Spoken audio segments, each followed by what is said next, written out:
यहाँ आप क्या देख सकते हैं?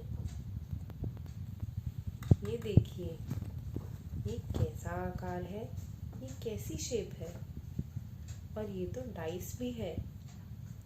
जी हाँ, इन्हें क्यूब्स कहते हैं। कितने अलग अलग साइज के हैं ना ये बड़ा है और ये छोटा। तो चलिए देखते हैं कि इन्हें बनाते कैसे हैं। मैंने इन्हें पेपर के इस्तेमाल से बनाया है। इसके लिए मुझे पहले नेट बनाना पड़ता है। आइए देखते हैं नेट किसे कहते हैं। ये देखिए, आपको कई तरह के नेट दिख रहे होंगे। इन्हें नेट कहते हैं। क्या आपको पता है कि मुझे किन बातों को ध्यान में रखकर नेट बनाने थे? हमें क्यूब के नेट बनाने के लिए सबसे पहली बात जो ध्यान में रखनी चाहिए वो ये है कि क्यूब स्क्वायर जैसे फेस से बनाया जाता है। ये देखिए, जैसे ये स्क्वायर बराबर स्क्वायर जैसे दिख रहे हैं। सभी डब्बों को ध्यान से देखिए, सभी स्क्वायर जैसे हैं ना। तो सबसे पहली बात ये है कि हमें इन सभी डब्बों को स्क्वायर के बराबर बनाना है। मैंने इन्हें 5 सेंटीमीटर के स्क्वायर से बनाया है। दूसरी बात ध्यान रखने की ये है कि एक क्यूब के 6 फेसेस होते हैं। 6 यानी 6, यानी कि मुझे कम से कम 6 फेसेस का एक। सबसे पहले मैं इस नेट से क्यूब बनाने की कोशिश करूँगी। पहले गिनते हैं कि इसमें कितने बॉक्सेस हैं। 1 2 3 4 5 6, यानी इसमें 6 पूरे बॉक्सेस हैं। चलिए अब इसे फोल्ड करके देखते हैं कि क्या इससे क्यूब बन पाएगा। मैंने इसे इस तरह फोल्ड किया और आगे फोल्ड करते हुए मैं इसे यहाँ ले आई। इतना हिस्सा तो बन गया। ये देखिए, यहाँ से मैंने इसे और फोल्ड कर दिया और यहाँ से भी। ये देखिए, ये क्यूब का हिस्सा पूरी तरह से बंद हो गया है। अगर मैं इसे फेविकॉल से चिपका कर दिखाऊं तो ये पूरा क्यूब बन जाएगा, कुछ इस तरह से।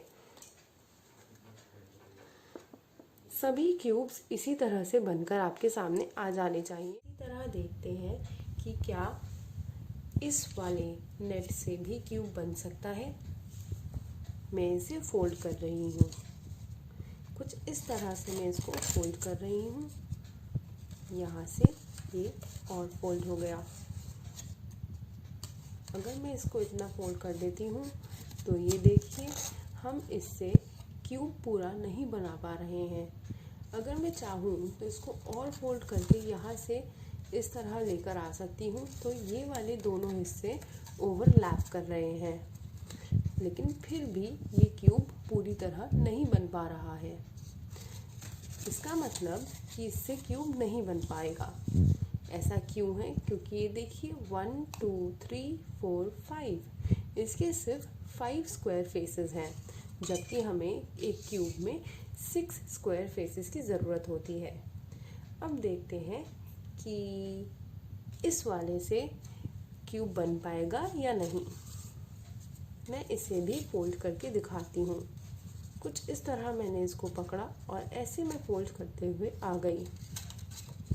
इसे अगर हम ध्यान से देखें तो ये ओवरलैप करके इतना हिस्सा तो बन पा रहा है, लेकिन इसका एक तरफ खुला हुआ है, यानी एक ढक्कन खुला हुआ है।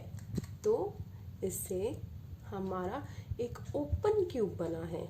जैसे हमारे ये क्यूब्स क्लोज्ड क्यूब्स थे, ये वाला देखिए, उसी तरह से ये वाला एक ओपन क्यूब बन रहा है, क्योंकि उसकी सिर्फ एक साइड खुली हुई है।